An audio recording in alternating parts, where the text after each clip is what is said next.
প্রজনন ক্ষেত্রে ছিল জাতীয় পার্টি এবং এর পাশাপাশি অন্যান্য যে ব্যক্তিরা আছে, যেমন আপনারা খেয়াল করবেন সিটি কর্পোরেশন, পৌরসভার যেসব মেয়ররা আছে এবং যে কমিশনার গুলো আছে, তারা সবই ছিল ফ্যাসিস্টেরই অংশ। এখন যদি আপনারা মনে করেন যে আপনার স্বতন্ত্র ভাবে যারা দাঁড়িয়েছিল, আপনারা যদি দায় মুক্তি দিতে চান যে ওখানে জামাত বা বিএনপির লোক ছিল, আসলে তা না। ধন্যবাদ শফিকুল ইসলাম রতন ভাইকে। এই পর্যায়ে বক্তব্য রাখবেন গণ অধিকার পরিষদের আরেক অন্যতম নেতা জনাব শামীম রাজা।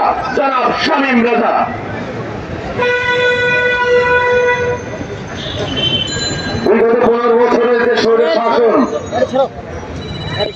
এবং ফ্যাসিবাদের যে তথ্য নিচ্ছে, তথ্যটা নিয়ে চলে যাবে।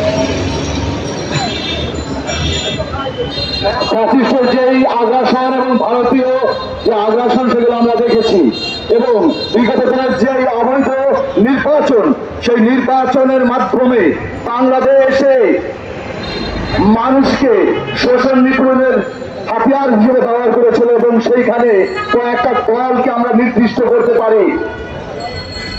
আওয়ামী লীগের প্রজনন ক্ষেত্রে ছিল জাতীয় পার্টি এবং এর পাশাপাশি অন্যান্য যে ব্যক্তিরা আছে, যেমন আপনারা খেয়াল করবেন সিটি কর্পোরেশন, পৌরসভার যেসব মেয়ররা আছে এবং যে কমিশনার গুলো আছে, তারা সবই ছিল ফ্যাসিস্টেরই অংশ।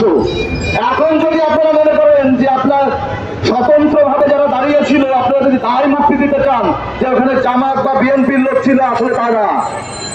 আমি প্রশ্ন রাখতে চাই, বিগত এই নির্বাচনগুলো বিএনপির কোন সায় ছিল কিনা?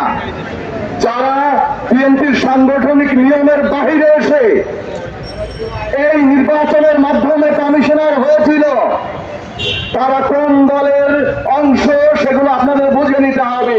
কারণ ওই নির্বাচন গুলো করেছিল ফ্যাসিস্ট হাসিনা। ফ্যাসিস্ট হাসিনার হাত ধরে যারা এইসব দায়িত্বশীল জায়গায় থেকে লুটপাটের অংশীদার হয়েছিল, তারা একই অপরাধের অপরাধী।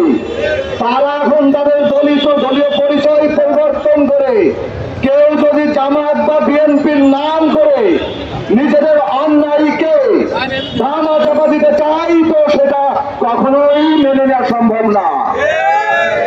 আমরা আজকে এখানে দাঁড়িয়েছি তাদের সেই অন্যায়গুলো মনে করিয়ে দেওয়ার জন্য। এই বিপ্লবের যে শক্তি আছে, তাদের এটা মাথায় রাখতে হবে যে আমরা কাকে প্রশ্রয় দেব আর কাকে প্রশ্রয় দেব না। আমরা এমন কাউকে প্রশ্রয় দেব না যার হাতে রক্তের দাগ লেগে আছে।